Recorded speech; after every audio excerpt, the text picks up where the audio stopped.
Depuis quelques années, c'est une certitude. Des substances contenues dans l'alimentation, comme les antibiotiques, peuvent avoir des conséquences dramatiques pour les hommes. Pour comprendre comment l'animal industriel menace désormais notre santé, nous sommes partis en Bretagne, à 80 km de Rennes. Depuis 5 ans, cet homme vit un drame, une histoire édifiante qui nous concerne tous. Voilà, vous avez les trois couleurs de collet.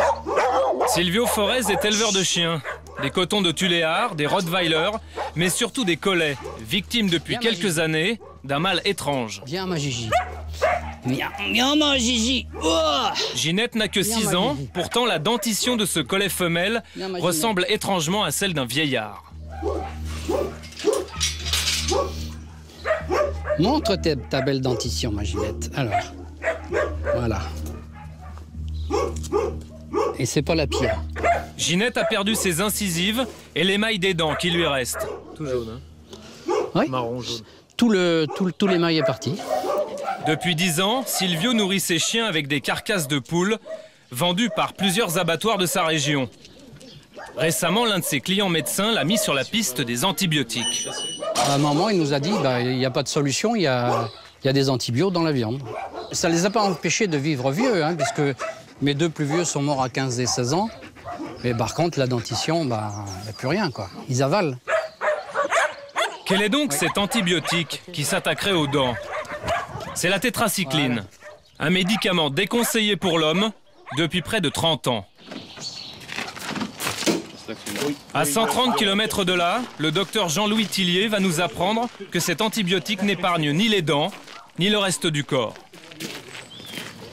Elle est bien. Voici Lily, une ex-chienne de concours de 10 ans, confiée par l'éleveur de collets. C'est presque une expérimentation, malheureusement, de laboratoire. Parce qu'elle a mangé tellement de temps de viande de poulet contaminée par les tétracyclines que ça aurait pu être un animal de laboratoire pour prouver qu'on fait tant de dégâts. Les dégâts les plus graves, c'est articulation, les os. Son problème articulaire et osseux est dramatique, car c'est une chienne, c'est des chiens qui aiment courir, etc. Ce chien est-il vraiment victime de la tétracycline? Jean-Louis Tillier est expert en sécurité sanitaire agréé par l'Europe. Et son diagnostic a été confirmé par d'autres spécialistes. Oui. D'accord. Voilà. Comment vous pouvez avoir la certitude que c'est dû au tétracycline? Oh bien parce qu'il n'y a pas d'autres diagnostics possibles. Tout le monde qui a regardé, les amis vétérinaires, mon collègue vétérinaire à Maison Alfort, tout de suite, c'est au millième de seconde. Immédiatement, vous voyez ça, ce sont des dents de tétracycline. On voit bien, les dents un peu au départ sont jaunes, puis deviennent bruns, puis à l'exposition à la lumière, ça devient noir foncé. C'est tout à fait typique d'une contamination par les tétracyclines. Théoriquement, les hommes sont protégés des dégâts causés par cet antibiotique. À condition qu'aucune poule contaminée à la tétracycline ne serve à l'alimentation humaine. Parmi les abattoirs fournisseurs de notre éleveur de chiens, l'un d'entre eux est spécialisé dans la viande de volaille destinée à de grandes marques de plats cuisinés. Des poules entières prêtes à cuire, des cuisses, des ailes ou des filets de poules qui sont pour l'essentiel des volailles de réforme, des poules pondeuses en fin de vie. En nous faisant passer pour des éleveurs de chiens en quête d'une nourriture bon marché, nous allons vérifier en caméra cachée si cet abattoir ou la DSV, la Direction des services vétérinaires, recherche des traces d'antibiotiques. Bonjour monsieur. Vous voulez savoir si vous faites de la livraison, enfin si c'est possible de se servir en... Ouais, mais on les voit pas. On fait que de la carcasse. Ah oui, d'accord, elle est bien détectée. Ah oui, oui. Ouais, d'accord. Et au niveau des antibiotiques, il y a de la trace ou pas? Ça, je peux pas vous le garantir. C'est-à-dire? C'est-à-dire qu'il suffit que la volaille ait subi un traitement antibiotique quelques jours avant l'abattage. Moi, je peux pas vous... Ça, je peux pas vous garantir du 100% sans antibiotiques. Les collets, c'est surtout la tétracycline. Ils sont hyper sensibles à ça, en fait. Ça leur bouche les dents, c'est ça? Dans nos analyses bactériaux, on va pas chercher ça. Et les vétos, ils seraient, vous pouvez pas leur demander? Ah bah mais... C'est vrai, parce que les vétos, ils sont pas intégrés à la... Non, mais si vous voulez, nous, quand je dis les vétos, c'est les vétos de la DSV. Ok. Nous, ce sont nos contrôleurs. Hein. D'accord. Ah, ils cherchent pas ça, en fait? Non, absolument pas. Ah ouais, donc ils n'auront même pas l'info, eux, quoi. Bon, eh ben merci beaucoup, monsieur. Bonne fin de journée, merci. Au revoir. La tétracycline n'est pas recherchée. Les consommateurs de plats cuisinés prêts à cuire risquent donc d'absorber cet antibiotique déconseillé pour l'homme. Pour le docteur Tillier, les risques encourus ne sont pas négligeables. Il suffit de regarder ces photos. La tétracycline s'attaque d'abord aux dents, qui jaunissent, puis noircissent, puis au système osseux, très fragile chez l'enfant.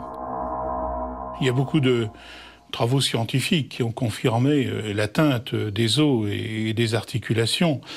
Donc on sait que les tétracyclines, c'est des chélateurs, c'est-à-dire que ça mange, ça se précipite sur le calcium, le magnésium, le manganèse. Donc ça a plusieurs impacts, évidemment. Cette chélation, à savoir une diminution de la fabrication des protéines, de l'ostéogenèse, c'est-à-dire de la fabrication de l'os, et une diminution de la production de certains enzymes efficaces pour la croissance. Si moi, je mange un poulet sorti de cet abattoir, avec des tétracyclines à l'intérieur probablement, si je vais le manger cuit, est-ce que j'ai des chances de recevoir moi aussi des résidus d'antibiotiques? Si vous mangez un seul poulet, ça n'a pas d'importance. L'incidence est importante pour une femme enceinte. L'incidence est importante pour les enfants en dessous de 7 ans. Si, accidentellement, ils mangent un poulet dans le mois, je ne crois pas à des effets néfastes. Mais comme toujours, vu les difficultés de la crise, le prix de la protéine de bœuf, etc., vous avez des gens qui vont manger plus régulièrement ou très souvent du poulet. Au-delà des tétracyclines, les antibiotiques consommés par les animaux industriels menacent aujourd'hui la santé de tous ceux qui mangent de la viande. Ce sont encore les cochons qui vont nous permettre de le comprendre. Retour en Bretagne, chez un éleveur qui a décidé de passer au bio pour en finir avec les antibiotiques. Lorsqu'il a pris la succession de son père, il y a 30 ans, Bernard Buet a poursuivi l'élevage intensif.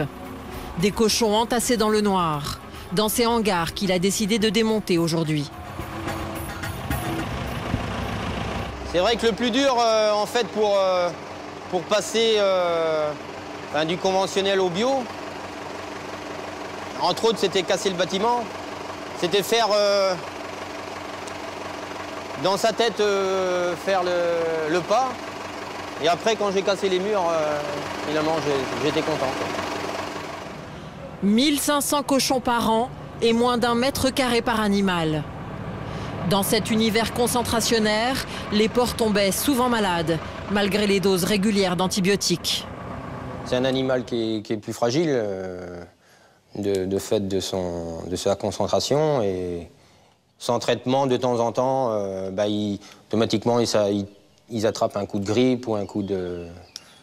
Et donc de temps en temps, il faut leur mettre un coup d'antibiotique pour les traiter, quoi.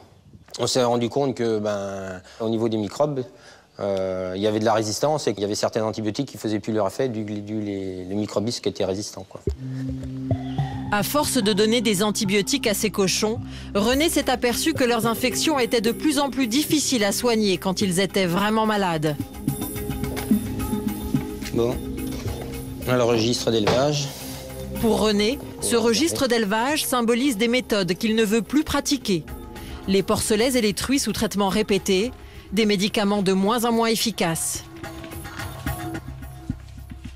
Au niveau de médicaments, tous les ans, il y a des nouveaux avec des nouvelles molécules parce que ceux qui étaient avant ne fonctionnaient pas, quoi. Et c'est vrai que je me rappelle du temps de mes parents, c'était juste de la pénicilline pure, et ça marchait très bien. Mais maintenant, si on utilise ça ne fonctionne plus, quoi. Chez les cochons comme chez les autres animaux d'élevage, cette antibiorésistance est devenue un phénomène qui inquiète tous les spécialistes. Comme le professeur Mouton de l'École nationale vétérinaire de Maisons-Alfort. Vous avez des animaux particulièrement sensibles. Pour les faire résister aux affections, ou pour empêcher que des affections apparaissent ou se développent, eh bien, il faut traiter avec des substances antibactériennes. Alors, ou bien c'est une vaccination, et c'est la moins mauvaise des solutions, ou bien alors c'est un traitement avec des substances de type antibiotique. Ce que l'on provoque, ce sont des résistances de germes. Et le drame, c'est que depuis une décade, on sait maintenant que certains germes qui sont devenus résistants peuvent passer à l'espèce humaine. Et ça, c'est extrêmement grave. Les germes, les bactéries résistantes de la viande que nous mangeons se retrouvent dans notre corps.